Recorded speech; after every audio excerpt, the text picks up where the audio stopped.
في ناس تسأل كثير عن ميولك الرياضية في السعودية. والله أنا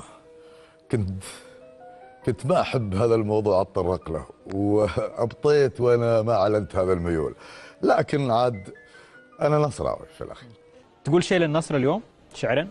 أنا ما مقل في قصايد النصر، كلها أبيات ترى. وش تقول للنصر؟ لا ما حضرت نفسي لهذا الموضوع، ومحبة النصر أكبر من الشعر، عرفت؟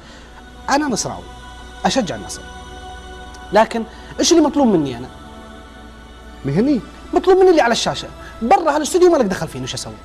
تستطيع اليوم أنك تعلن نصراويتك ما تقدم أنا على بقول لك الهواء؟ شيء يا أبو علي، أنا لا يوجد مباراة منذ أكثر من 15 سنة أو 10 سنين تحكمت في مودي في مزاجي. طيب بس ما جاوبتني، أنت بتعلن نصراويتك أو لا؟ ما عندي مشكلة أني أعلن نصراويتي، ما عندي أي قضية. ميوله في الكرة يعني تشجع من؟ أنا والله أشجع النصر.